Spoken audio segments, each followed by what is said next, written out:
दादा ज्ञाना, मी आहे हे न बघताच कसं ओळखलंस? इतका प्रेमळ स्पर्श तुमच्याशिवाय कोणाचा असू शकतो दादा?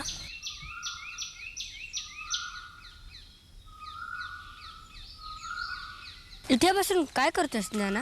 दुःख पचवण्याचा यज्ञ करतोय. ज्ञाना, माणसाचं आयुष्य हे पाण्याच्या प्रवाहासारखं असतं. त्याची दिशा ना प्रवाहाला ठरवता येत न माणसाला. खरं आहे दादा, पण आई बाबांच्या प्रवाहातले आपण अडथळे तर नाही ना? ज्ञाना, आपण सगळेच त्यांच्या प्रवासातले सोबती आहोत. सुखदुःखाचे वाटेकरी आहोत. मागून मिळालेल्या कोरांनाचे वाटेकरी आहोत. जे त्यांचे तेच आपले.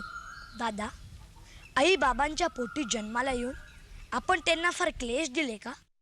अन्यथा आपण कुणाचा उदरी जन्म घेतला असता? 12 वर्ष पुण्यक्षेत्री तपसाधना करणारे पिता, इतके पवित्र आणि ज्ञानसाधकांच्याच पोटी आपण जन्म घेऊ शकणार होतो. ज्ञाना, आपल्या जन्माचे सार्थक करायला हवे.